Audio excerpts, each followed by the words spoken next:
everybody. Three of us are glad to be here with you as promised this week in Pastor's Corner.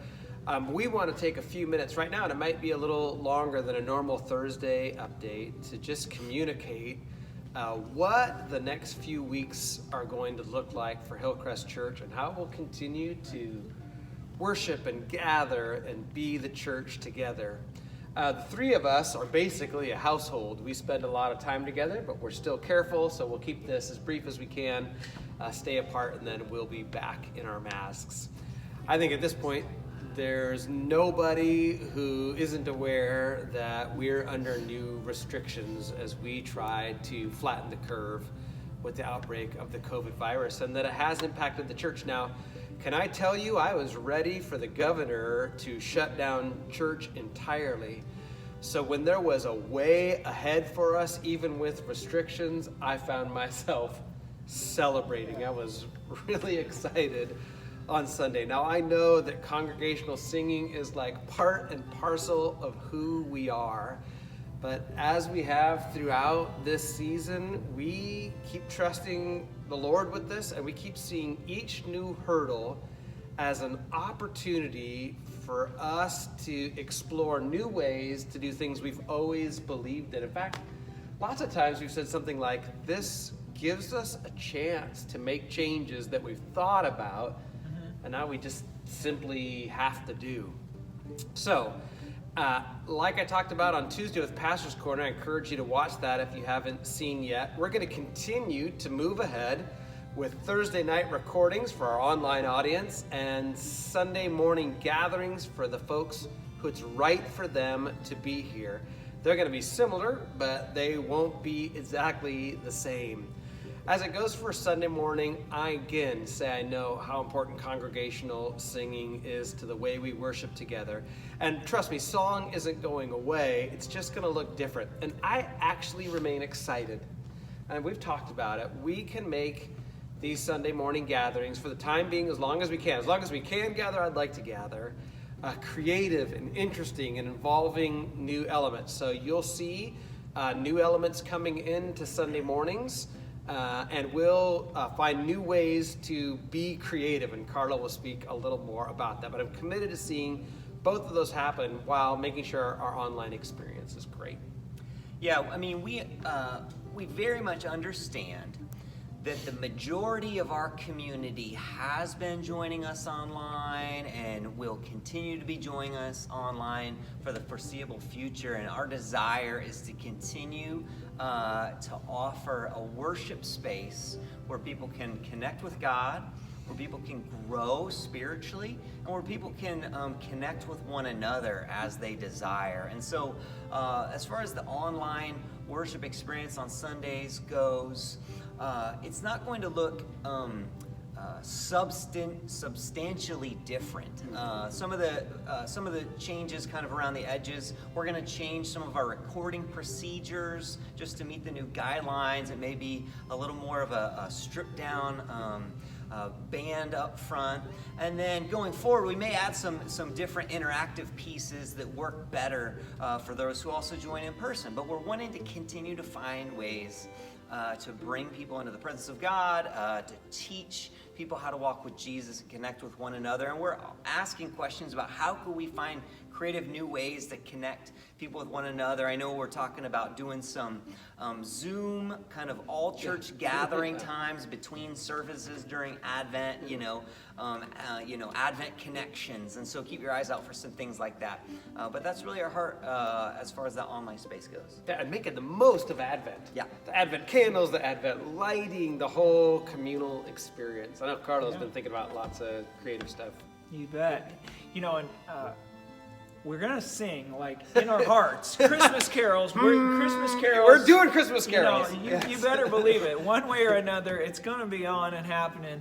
But how else do we worship? What does it look like for people to need to be creative in this time? We have a creative God who gives us all different ways of expressing our praise to Him. So it may look like dance. It may look like silence. It might look like poetry or creative writing, a number of different ways that we're thinking about that involve the community in ways other than singing, which is one of those hurdles. So working on it. Awesome.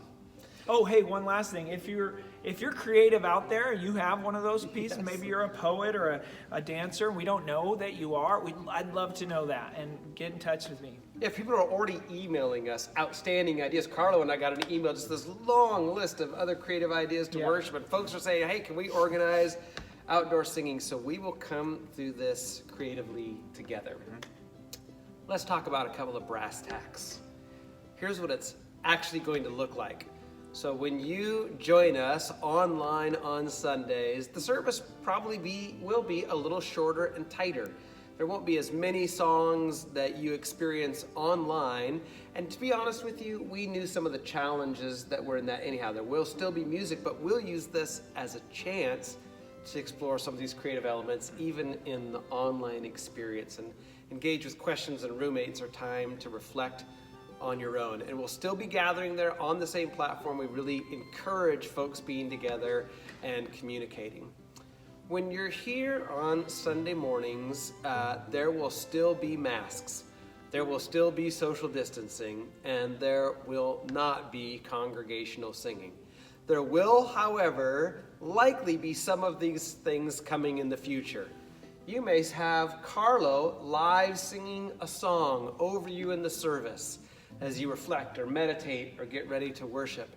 You will have some of Tim and I teaching live behind a clear mask on Sunday mornings, and opportunities to talk and discuss there. So we realize neither of those are optimal, but both of them can still be rich and communal, and we're genuinely interested in doing both of them until we can return to what we would call our full normal return to communal life together.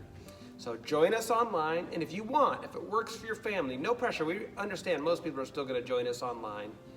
You can join us on Sunday mornings for a new kind of Sunday morning gathering. One other really important brass tack item. And actually, this came out of Carlo's mind and has been refined over the past few days. Never know what's going to come out of our mind. We're making a lot of decisions anecdotally. Here's what I'm hearing. Here's what you're hearing. Here's how I'm feeling. And so we put a survey together, and Tim has done a lot of work tightening up the survey in the past couple of days. It'll come out with this Thursday update. Please, we hope every adult in your home will take a minute to fill out this survey, and then we'll start making some data-based decisions on ways we can serve this community in a way that meets the most people. We want to be passionate for meeting the needs of this community in the best possible ways.